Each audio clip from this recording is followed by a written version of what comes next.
నమస్కారం ACT news కు స్వాగతం. నేను రత్నమాల. ముందుగా హెడ్లైన్స్. యోగా మన జీవన విధానం. అంతర్జాతీయ యోగా దినోత్సవంలో ప్రధాని మోడీ.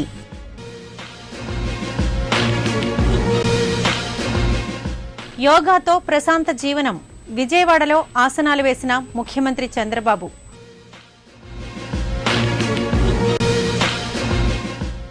ఉత్తమ ఫలితాల కోసమే ఉద్యోగుల బదిలీలు. వీడియో కాన్ఫరెన్స్ లో ముఖ్యమంత్రి.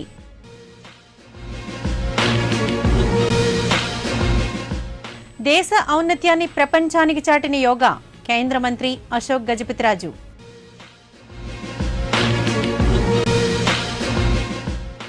డిమాండ్లు పరిష్కరించుకుంటే వచ్చే నెల 11 తర్వాత సమ్మె.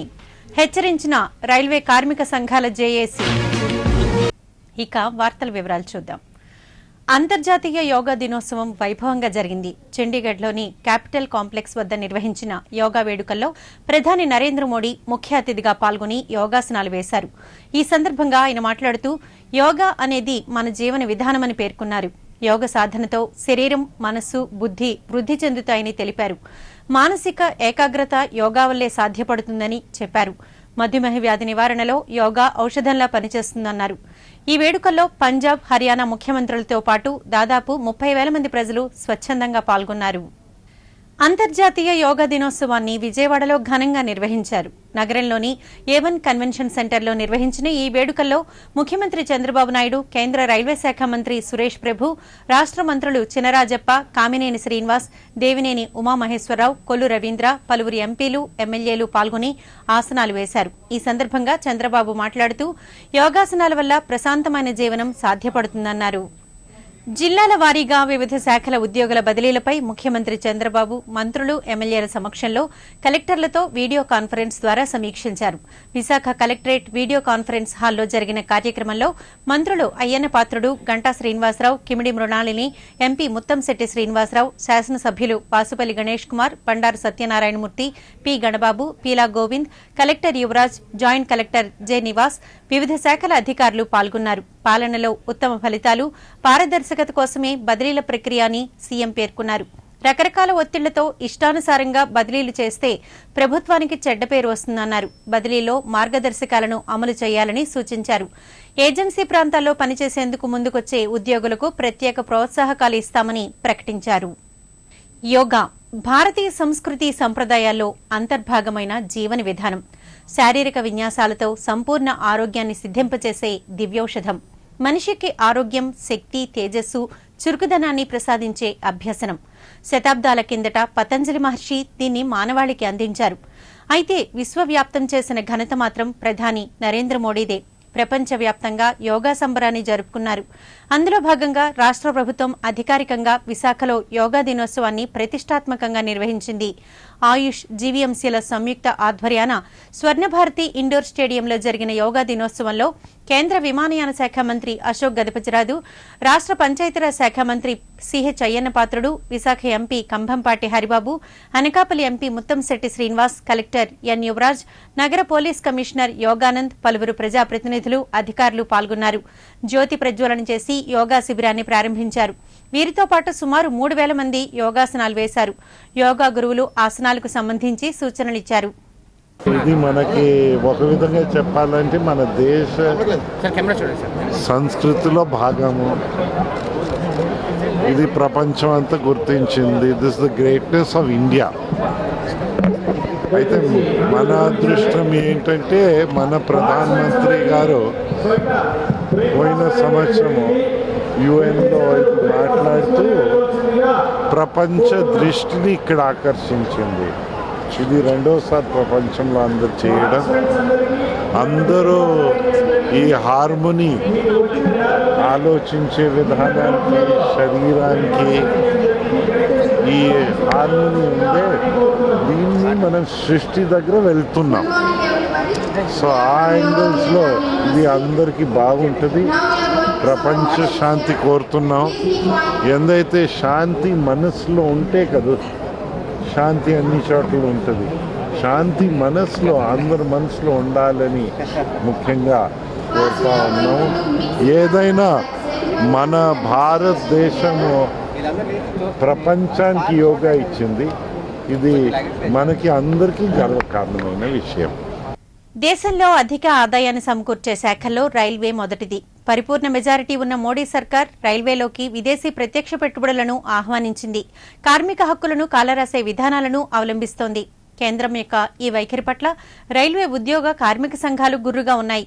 కేంద్రం నిరంకుశ విధానాలను తిప్పికొట్టేందుకు ఉద్యోగ కార్మిక సంఘాలన్నీ ఏకమయ్యాయి, జేఏసీగా ఏర్పడ్డాయి. కేంద్రంపై సమరానికి సై అంటున్నాయి. 36 డిమాండ్లతో ఈ నెల 9న సంస్థ యాజమాన్యానికి సమ్మె నోటీసు కూడా ఇచ్చాయి. నిర్ణీత గడువులోగా సమస్యల పట్ల సానుకూలంగా స్పందించకపోతే వచ్చే నెల 11 నుంచి నిరవధిక సమ్మె చేపట్టాలని జేఏసీ నిర్ణయించింది. డిమాండ్లు సంబంధిత సమ్మె పోస్టర్ను రైల్వే శ్రామిక్ కాంగ్రెస్ కార్యాలయంలో national joint council of action Visakha chapter chairman Tammineni Narasingarao, convener PJJ రాజులు ఆవిష్కరించారు. తమ కార్యాచరణను మీడియాకు వివరించారు. మరి ఎన్నో విధాలైన రిప్రజెంటేషన్లు నేషనల్ స్థాయి నాయకులు ప్రైమ్ మినిస్టర్తో అదర్ మినిస్టర్తో మాట్లాడడం జరిగినది. మరి చేసినప్పుడు కూడా వాళ్ళు ఎటువంటి స్పందన లేదు. 11వ తారీఖుని ఇండెఫినిట్ స్ట్రైక్ చేయడానికి అంత నిర్ణయం తీసుకోవడం జరిగింది. ముందుగా చెప్పడం కూడా జరిగింది. మరి నేషనల్ పరంగా మాకు ఏఆర్ఎఫ్ ఎన్ఎఫ్ఐఆర్ ఇచ్చిన కాలు పరంగా మేము మరి ఆల్ జనరల్ మేనేజర్స్కి ఇండియన్ రైల్వే 17 జోన్లు కూడా 2 రైల్వేలు కూడా కలిపి మెమరాండం ఇవ్వడం కూడా జరిగినది. అందుగురించి ఇంత యాక్సిడెంట్ జరిగినప్పుడు కూడా ఈ మోడీ ప్రభుత్వం ఎటువంటి స్పందన లేదు. వాళ్ళు మన సోదరులు చెప్పినట్లు వాళ్ళు ఇతర దేశాలకు వెళ్ళి మా రైల్వేని మీరు వేలుకోండి, మా భారతదేశాన్ని వేలుకోండి, బ్రిటిష్ ప్రభుత్వంలా ఈరోజు కూడా మీరు మా దేశాన్ని వేలండి అని వీళ్ళు వెళ్ళి స్వయంగా ప్రైమ్ మినిస్టరే వెళ్ళి అదర్ దేశాలను పిలుస్తున్నాడు.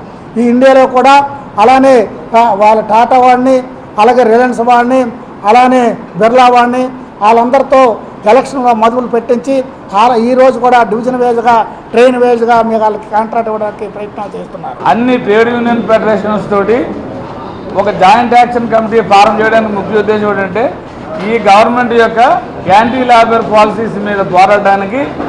ఇది బలమైన గవర్నమెంట్, ఇది మోడీ గవర్నమెంట్ అంటే మొండి గవర్నమెంట్. కాబట్టి వాళ్ళతో మొండితో పోరాడాలంటే మొండిగానే ఉండాలని ఈ దేశంలో ఉన్నటువంటి అన్ని లేబర్ ఫెడరేషన్లో కలిపి ఒక జాయింట్ యాక్షన్ కమిటీ ఫారం చేయడం జరిగింది. ఇప్పుడు చిన్న విరామం. బ్రాడ్బ్యాండ్ ఒక చరిత్ర. ఫైబర్ నెట్ కు స్వాగతం. పరిచయం చేస్తున్నాం అపరిమితమైన 20 Mbps కేవలం 999 రూపాయలకే. అద్భుతమైన వేగం, నమ్మశక్యం కాని అనుభవం కేవలం వేగవంతమైన యాడ్ ఫైబర్ నెట్ తో మాత్రమే. 428400 కి కాల్ చేయండి లేదా యాడ్ ఫాస్ట్ ని 56677 కి SMS చేయండి. తిరిగి వార్తల వివరాలు. సింహగిరి అభివృద్ధి కార్యక్రమాలపై ఆలయ అనువంశక ధర్మకర్త కేంద్ర మంత్రి పూసపాటి అశోక్ గజపతిరాజు అధికారులతో సమీక్ష నిర్వహించారు. ఆలయ అభివృద్ధికి భక్తుల సౌకర్యార్థం సమకూర్చాల్సిన వసతులపైన సమగ్రంగా చర్చించారు. అంతకుముందు ఆలయ సిబ్బంది యోగా దినోత్సవంలో భాగంగా యోగాసనాలు వేశారు. వైద్య నిపుణులు డాక్టర్ కూటికుప్పల సూర్యారావు రచించిన సూర్యకిరణాలు పద్యకావ్యం ఆడియో ఆవిష్కరణ ఈ నెల 23న జరగనుంది.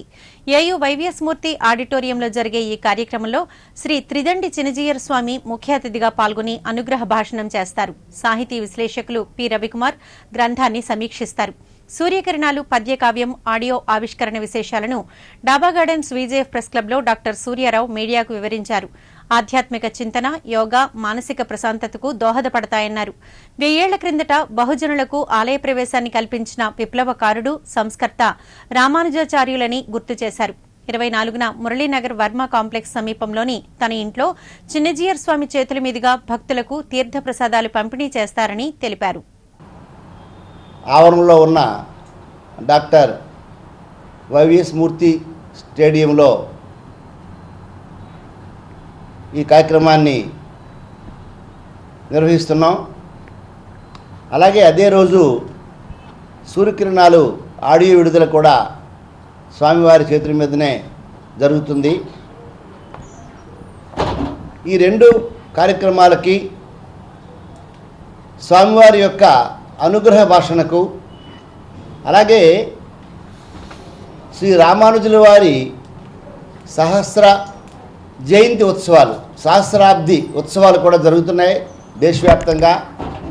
ఆ ఉత్సవాల్లో భాగంగా చిన్నజీర స్వామివారు రామానుజ సహస్రాబ్ది సమత సందేశాన్ని అందిస్తారు.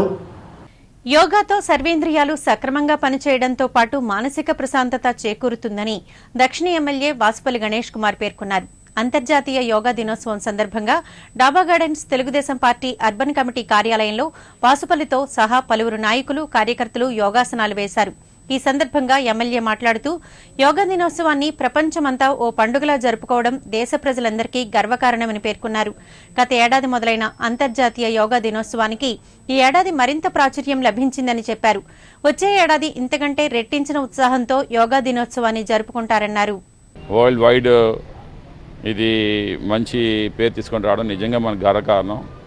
ఒక ఇంటర్నేషనల్ డే ఎన్నో చేస్తున్నాము, వ్యాలంటైన్స్ చేస్తాము, లేదంటే అనేక రకాలుగా ఎన్వైరన్మెంట్ డే చేస్తాము, పొల్యూషన్ చేస్తాము, ఇచ్చేవి అన్నీ చేస్తాం. కానీ ఎంత యోగాకి వెరీ సెకండ్ బర్త్డేకే ఎంత పేరు రావడం అనేది ద ఫస్ట్ థింగ్. హ్యాట్సాప్ చెప్పాలి మన నరేంద్ర మోడీ గారికి, అలాగే ఆంధ్ర రాష్ట్ర సీఎం చంద్రబాబు నాయుడు గారికి, యోగా గురువులందరికీ కూడా మా ప్రత్యేకమైన ధన్యవాదాలు తెలియజేసుకోవాలి. ఇది ఇంకా బాటమ్ లెవెల్లోకి వెళ్ళాలంటే కొంత కష్టతరమే మన భారతదేశంలో. ఎందుకంటే ఎక్కడ పేదరికం ఉంటుందో అక్కడ ఆ తల్లి, ఎందుకంటే వాళ్ళకి టైం అనేది ఒక వెరీ ఇంపార్టెంట్. అలాగే ఒక ఇంట్లోని కష్టాలు కూడా దిగమింగుతుండాలి.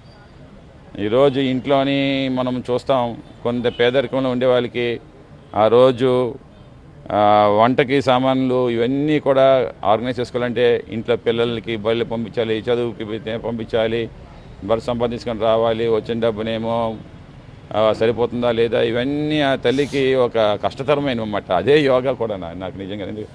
ఎన్ఏడిదరి గవరబుచ్చిరాజుపాలెంలో రైల్వే స్థలాల రక్షణ కోసం ఆ శాఖ సిబ్బంది ప్రహరీ నిర్మాణ పనులు చేపట్టారు. వీటిని స్థానికులు అడ్డుకున్నారు. సర్వే నెంబర్ 45లో ఉన్న తమ స్థలంలోకి రైల్వే సిబ్బంది అక్రమంగా చొరబడ్డారని యజమాని చంద్రశేఖర్ ఎస్ శ్రీనివాసరావు పేర్కొన్నారు. జీవీఎంసీ సర్వేయర్ స్థలాన్ని సర్వే చేసి రైల్వే సిబ్బందే చంద్రశేఖర్ శ్రీనివాసరావు స్థలంలోకి చొరబడినట్లు నిర్ధారించారు. అయినప్పటికీ తప్పుడు సర్వే అంటూ ఆర్పీఎఫ్ అధికారులు అడ్డు తగిలారు. బుధవారం మరో సర్వేయర్తో సర్వే చేయించేందుకు ఇరు వర్గాలు ఆమోదించడంతో వివాదం తాత్కాలికంగా సద్దుమణిగింది. వాళ్ళ బంధువుల తాలూకా ఒక 8 తాలూకా బిట్స్ కూడా అన్నీ కూడా వీళ్ళు సర్వే చేసుకెళ్ళిపోతున్నారు. దీని గురించి మేము అడిగితే వాళ్ళు ఏంటంటున్నారంటే మా స్థలం ఇదే అని దౌర్జన్యంగా వస్తున్నారు. దాని మీద మేము సర్వేని పెట్టి వాళ్ళని కూడా వచ్చారు. రైల్వే తాలూకా ఏడీ గారు, తర్వాత రైల్వే సర్వేరు వాళ్ళు వచ్చారు. వాళ్ళు వచ్చిన తర్వాత టౌన్ ప్లానింగ్ సర్వేర్ గారు మా తరఫున వచ్చారు. వారు వీరు కలిసి సర్వే చేశారు. వాళ్ళు మన సర్వేర్ గారు, టౌన్ ప్లానింగ్ సర్వేర్ గారు బీఆర్టీఎస్ రోడ్ నుండి రైల్వే స్థలం వరకు కొలిసి వాళ్ళకి ఇంకా డౌట్లుంటే ఆ రైల్వే స్థలాన్ని కూడా చివరి పట్టాల వరకు, తూముల వరకు కొలిసి ఆ రైల్వే తాలూకా ప్లాన్ రికార్డు ప్రకారంగా వాళ్ళకి ఒప్పచెప్పారు. ఆ రోజు ఏమి అనకుండా ఊరుకొని వెళ్ళిపోయి ఈరోజు వచ్చిన తర్వాత ఇంచుమించు 10 రోజులు 10-15 రోజులు అవుతుంది. ఈ 15 రోజుల్లోనే వాళ్ళు ఏంటంటే మళ్ళీ మొదటికి వచ్చారు. ప్రభుత్వం అమలు చేస్తున్న వివిధ సంక్షేమ పథకాలను బుర్రకథలు, వీధి నాటికల ద్వారా ప్రచారం చేసే అవకాశాన్ని స్థానిక కళాకారులకే కల్పించాలని జిల్లా కళాకారుల సంక్షేమ సంఘం డిమాండ్ చేసింది. డాబా గార్డెన్స్ బీజేఎఫ్ ప్రెస్ క్లబ్లో ఏర్పాటు చేసిన మీడియా సమావేశంలో సంఘం కార్యదర్శి ఎస్ డేవిడ్ రాజు, మహిళా కళాకారుల ప్రతినిధి శివజ్యోతులు మాట్లాడారు. ప్రభుత్వ పథకాల వృత్తి కళాకారులుగా సమాచార పౌర సంబంధాల శాఖ అధికారులు గుర్తింపు పొందిన వారు జిల్లాలో సుమారు 200 మంది ఉన్నారని చెప్పారు. తమను కాదని ఇటీవల అధికారులు పొరుగు జిల్లాల నుంచి కళాకారులను తీసుకొచ్చి ప్రభుత్వ పథకాలను ప్రచారం చేయిస్తున్నారని వాపోయారు. ఈ విధానం వల్ల తమ జీవనోపాధి దెబ్బతింటోందని ఆవేదన వ్యక్తం చేశారు. ఇదే కళారంగాన్ని నమ్ముకొని ఆధారపడి జీవిస్తున్నటువంటి మాలాంటి వారికి ఉపాధి కోల్పోతున్నాం. మేమందరం కూడా కేవలం కళారంగాన్ని నమ్ముకొని డిపిఆర్ఓ అండర్లో ప్రభుత్వ సంక్షేమ కార్యక్రమాలని ప్రచారం చేసే బాధ్యతను మా భుజాల మీద వేసుకొని మేముంటే ఆయా ప్రభుత్వ సంస్థలు ఏం చేస్తున్నాయంటే ఇతర జిల్లాల నుండి కళాకారులను తీసుకొచ్చి చేయిస్తున్నాయి. ఇది సరికాదు. ఎందుకంటే ఈ విషయాన్ని మేము కలెక్టర్ గారి దృష్టికి, జిల్లా యంత్రాంగం దృష్టికి వెళ్ళేలా మేమందరం కూడా ఈరోజు ఇక్కడ సమావేశాన్ని ఏర్పాటు చేసుకొని ఏజెన్సీ నుంచి అలాగే ఇతర మండలాల నుంచి సుమారు 300 మంది కళాకారుల వరకు ఈరోజు ఇక్కడ సమావేశాన్ని ఏర్పాటు చేసుకొని మేమందరం కూడా ఒక ర్యాలీగా వెళ్ళి జిల్లా కలెక్టర్ గారికి ఒక మెమరాండాన్ని సమర్పించాలనుకుంటున్నాం. వాళ్ళ పొట్ట చేతితో పెట్టుకున్న వీధి కళాకారులందరూ కూడా పక్కకు త్రోసేసి పై ఊళ్ళ నుంచి వచ్చిన కళాకారులకి ఇస్తున్నారు. ఈ సబ్జెక్టులు ఏవైనా సరే మేము హెచ్ఐవి గురించి కానీ, కార్మికుల గురించి కానీ, మళ్ళీ చైల్డ్ పిల్లల బాల కార్మికుల గురించి కానీ, ఇలాంటి రకరకాల కార్యక్రమాలన్నీ కూడా మేము ప్రజల్లోకి వెళ్ళేలాగా అవగాహన కార్యక్రమం చేస్తూ ఉంటాము. దాని మీదే మేము బ్రతుకుతున్నాం. అయితే మా కళాకారులకు పొట్లు కొడుతున్నారు. దయచేసి ప్రభుత్వం మమ్మల్ని గుర్తించి స్వచ్ఛంద సంస్థలు కూడా మాకే ఇవ్వాలని, ఇక్కడున్న కళాకారులందరికీ ఇవ్వాలని మనస్ఫూర్తిగా కలెక్టర్ గారికి మేము విజ్ఞప్తి చేసుకుంటున్నాం. అంతేకాకుండా గుర్తింపు కార్డుల గురించి 2 సంవత్సరాలుగా మేము పెట్టుకున్నామండి. ఇంతవరకు గుర్తింపు కార్డుల కళాకారులు ఎవరికి రాలేదు. దానివల్ల చాలా ఇబ్బందులు కూడా కలుగుతున్నాయి మాకు. వచ్చే నెల 17న శ్రీకాకుళంలో నిర్వహించనున్న young India short film festival 2016లో పాల్గొనడానికి ఆసక్తి కలిగిన షార్ట్ ఫిల్మ్ మేకర్స్ దరఖాస్తు చేసుకోవాలని ఫెస్టివల్ డైరెక్టర్ సిహెచ్ లక్ష్మీనారాయణ కోరారు. డాబా గార్డెన్స్ విజేఎఫ్ ప్రెస్ క్లబ్లో ఏర్పాటు చేసిన మీడియా సమావేశంలో ఆయన మాట్లాడారు. షార్ట్ ఫిల్మ్ పోటీలకు దేశం నలుమూలల నుంచి ఎంట్రీలు ఆహ్వానిస్తున్నామన్నారు. 2 కేటగిరీలలో నిర్వహించే ఈ పోటీలకు ప్రథమ బహుమతిగా ₹1,00,000 అందజేస్తామని చెప్పారు. మొదటి కేటగిరీలో Swachh Bharat, digital India, make in India, గ్రామాల దత్తత వంటి అంశాలపై నిర్మించిన లఘు చిత్రాలను ఎంపిక చేస్తామన్నారు. ఈ నెల 22 నుంచి వచ్చే నెల 10వ తేదీ వరకు ఎంట్రీలు స్వీకరిస్తామని తెలిపారు. మరిన్ని వివరాలకు 7095500256 సెల్ నంబర్ను సంప్రదించాలని కోరారు. సమావేశంలో సినీ నటులు ప్రసన్న కుమార్, బాదంగీర్ సాయి, ఎఫ్ఎం బాబాయ్, దాడి త్రినాథస్వామి, తేజ పాల్గొన్నారు. చిత్రీకరించి దాన్ని యూట్యూబ్లో పెడితే చాలామంది దాన్ని చూడడం, దానికి రేటింగ్ ఇవ్వటం, వారు ఖర్చు కూడా వారు తీసిన ఫిల్మ్ని బట్టి రేటింగ్ని బట్టి ఒక్కొక్క వారు సొంతగా ఒక ఛానల్ లాంటిది ఒక ఓపెన్ చేసుకుంటే దాంట్లో అమౌంట్ వచ్చి వాళ్ళు చూసిన ప్రతి ఒక్కరి ఒక పేమెంట్ వాళ్ళకి వస్తుందండి. రోజుకి చాలామంది లక్షల మంది షార్ట్ ఫిల్మ్స్ మన ఇండియాలో కానీ ఇతర దేశాల్లో కానీ కూడా చూడడం జరుగుతుంది. ఎందుకంటే ఇది యూట్యూబ్లో పెడితే మన ఇండియాలో కాదు అదర్ కంట్రీస్లో కూడా ఈ షార్ట్ ఫిల్మ్స్ని చూసే అవకాశం మనకి కల్పించగలరు. ఒక సినిమా అనేది మన ఇండియాలో రిలీజ్ అయితే అది డబ్బులతో కూడిన పని. మనం చెప్పాల్సిన మెసేజ్ కన్నా కమర్షియలైజ్గా ఎక్కువ ఉంటుంది. ఎందుకంటే పబ్లిక్ రావాలి, ఎంటర్టైన్మెంట్ ఉండాలి. ఈ షార్ట్ ఫిల్మ్స్ అనేది మనం అన్ని రకాల కూడా ఉపయోగించుకోవచ్చు. అంతర్జాతీయ యోగా దినోత్సవం సందర్భంగా గాజువాక ఉడా కాలనీ ఆదర్శ మైదానంలో యోగాసనాలు, సూర్య నమస్కారాల కార్యక్రమం నిర్వహించారు. పలు ఆధ్యాత్మిక కేంద్రాల నిర్వాహకులతో పాటు స్థానిక బీజేపీ నాయకులు పాల్గొన్నారు. పరిసర ప్రాంతాల ప్రజలు పెద్ద సంఖ్యలో స్వచ్ఛందంగా తరలివచ్చి యోగాసనాలు వేశారు. అలాగే 58వ వార్డు పరిధి రాజీవ్ నగర్లో స్థానిక టీడీపీ నాయకులు లేళ్ల కోటేశ్వరరావు అంతర్జాతీయ యోగా దినోత్సవాన్ని నిర్వహించారు. ప్రతి మతాల వాళ్ళు చేయించుకోవాల్సిన ఒక అద్భుతమైన వ్యాయామం. దీనికి ఇంటర్నేషనల్ లెవెల్లోని మన మోదీ గారు ఒక మంచి అవగాహన పిలిపించి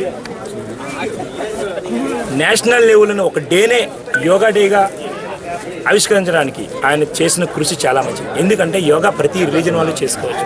అందువల్లే ఇంటర్నేషనల్ యునైటెడ్ నేషన్స్ లెవెల్లోని ఇది యోగా ఒక రిలీజన్ కాదు, ప్రతి ఒక్కరూ చేసుకునే వ్యాయామం అని Muslim countries, Christian countries and Hindus and Buddhism ప్రతి ఒక్కరికి వ్యాయామం చేయాలని యోగా విద్యాభ్యాసాన్ని నేషనల్ లెవెల్లో తీసుకున్న ఒక వ్యక్తి, ఇంటర్నేషనల్ లెవెల్లోకి తీసుకున్న నరేంద్ర మోదీ గారు.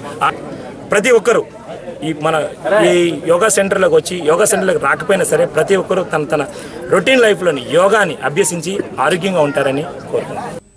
జీవీఎంసీ 47వ వార్డు పరిధి గుల్లలపాలెం మైదానంలో అంతర్జాతీయ యోగా దినోత్సవం జరిగింది. స్థానిక ఎమ్మెల్యే గణబాబు ముఖ్య అతిథిగా హాజరై జ్యోతి ప్రజ్వలన చేసి కార్యక్రమాన్ని ప్రారంభించారు. సుమారు 400 మంది పాల్గొన్న ఈ కార్యక్రమంలో గణబాబు ఆసనాలు వేశారు. ఈ సందర్భంగా ఆయన మాట్లాడుతూ యోగా వల్ల శరీరంలోని అవయవాలన్నీ సక్రమంగా పనిచేస్తాయని పేర్కొన్నారు.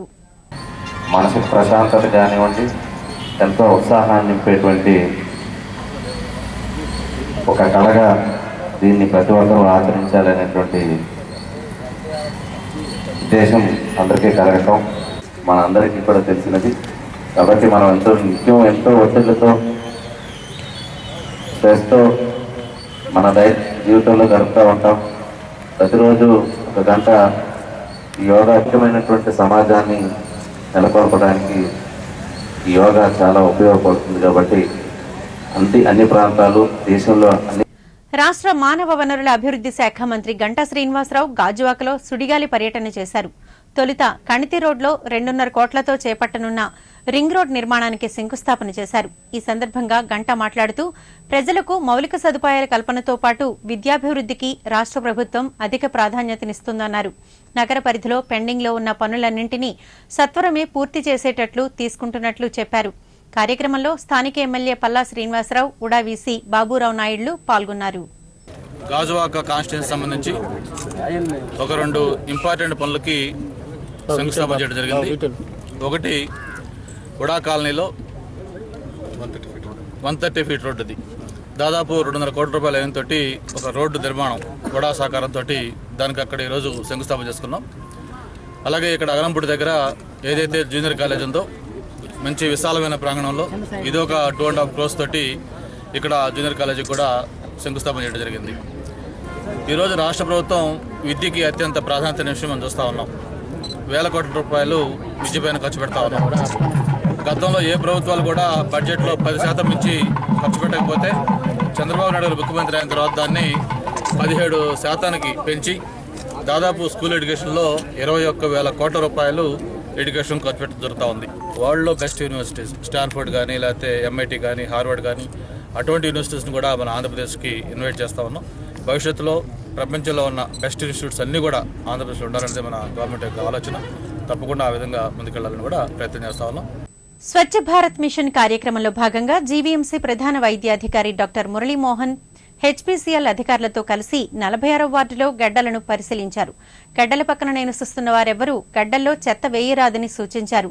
హెచ్పీసీఎల్ ఆర్థిక సాయంతో డస్ట్బిన్లు ఏర్పాటు చేస్తున్నట్లు తెలిపారు. గడ్డల్లో పూడికతీత పనులపై సిబ్బందిని ఆరా తీశారు.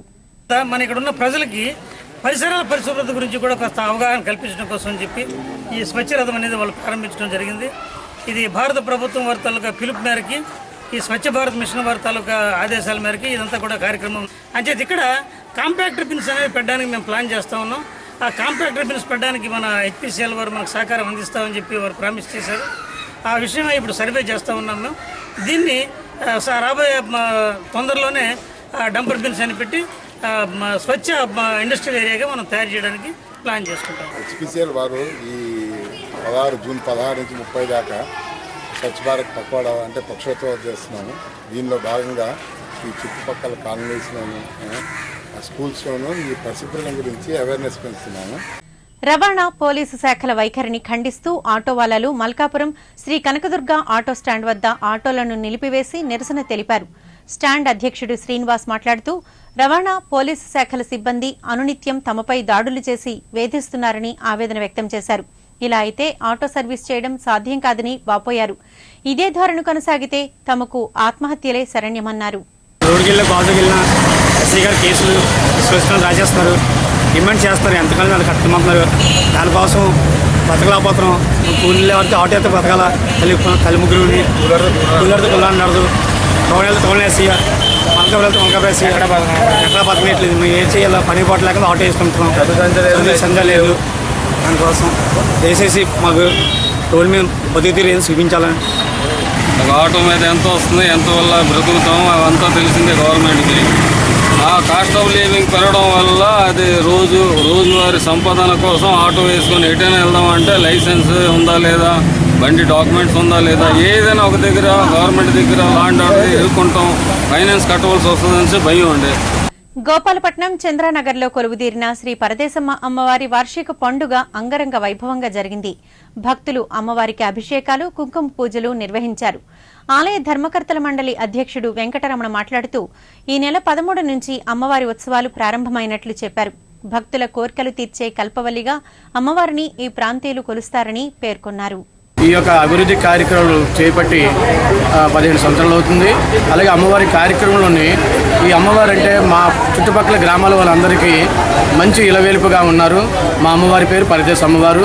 ఈ పరదేశ అమ్మవారి జాతర మేము 13వ తారీఖున స్టార్ట్ చేసాము. 13వ తారీఖు నుంచి 9 రోజులు ఘటాలు ప్రతి వీధుల్లో తిప్పుతూ 9వ రోజున ఈ యొక్క అనుపు కార్యక్రమం, దాని ముందు రోజు తొలేలు పండుగ జరిపించి ఈ యొక్క భక్తులందరినీ గ్రామంలో ప్రజలందరూ సహకరించారు. గోపాలపట్నం ఇందిరానగర్లో కొలువుదీరిన శ్రీ మోదకొండమ్మ అమ్మవారి వార్షిక జాతర మహోత్సవం ఘనంగా జరిగింది. తెల్లవారుజాము నుంచి భక్తులు బారులు తీరి అమ్మవారికి అభిషేకాలు, కుంకుమ పూజలు నిర్వహించారు. ఆలయ చైర్మన్ బంగారు తులసిరాం మాట్లాడుతూ భక్తుల కొంగు బంగారం శ్రీ మోదకొండమ్మ అమ్మవారిని పేర్కొన్నారు. ఈ అమ్మవారు చాలా మంచి మహిమగల అమ్మవారు అండి. అమ్మవారికి వచ్చి మొక్కుకుంటే ఏ మొక్కులైనా సరే బాగా తీరుతాయండి. ఉదాహరణ మాకు కూడానండి అమ్మవారు అంటే మాకు కనిపించి మా కళల్లోనే మాకు అమ్మవారు స్నానం అని చెప్పిందండి. గత 5 సంవత్సరాలండి నెల పండుగ సాయంత్రం 5 గంటలకి భారీ స్నానాలు, మంగళ స్నానం అంటే పంచ అభిషేకం చేస్తామండి. ఆ మధ్యాహ్నం సంతర్పణ అవుతుంది, సాయంత్రం అభిషేకం అవుతుందండి. సంవత్సరాలుగా శ్రీ ఇందిరానగర్లో మోదకొండమ్మ ఉత్సవాన్ని ఘనంగా జరుపుకుంటున్నాం. ఈరోజు మరి గత 3 రోజులుగా అనేక కార్యక్రమాలు చేస్తున్నాం. ఈరోజు కూడా ఈ గోపాలపట్నం పరిసర ప్రాంతాల నుండే కాకుండా విశాఖపట్నం జిల్లాలో మొత్తం కూడా ఈ ఆలయానికి వచ్చి అమ్మవారి దర్శనం చేసుకుని అమ్మవారి కోరిన కోరికలు తీర్చే కల్పవల్లి కాబట్టి ఈరోజు సాయంకాలం కూడా అనేక స్టేజ్ ప్రోగ్రాములు చేస్తూ. వార్తలు ముగించే ముందు హెడ్లైన్స్ మరోసారి. యోగా మన జీవన విధానం. అంతర్జాతీయ యోగా దినోత్సవంలో ప్రధాని మోడీ.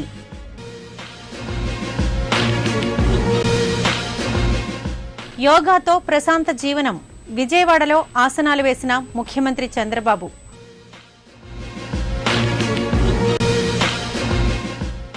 ఉత్తమ ఫలితాల కోసమే ఉద్యోగుల బదిలీలు. వీడియో కాన్ఫరెన్స్లో ముఖ్యమంత్రి.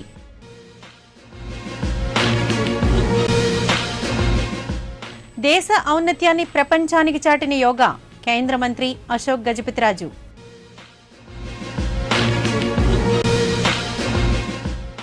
డిమాండ్లు పరిష్కరించుకుంటే వచ్చే నెల 11 తర్వాత సమ్మె. హెచ్చరించిన రైల్వే కార్మిక సంఘాల జేఏసీ. వార్తలు ఇంతటితో సమాప్తం. నమస్కారం.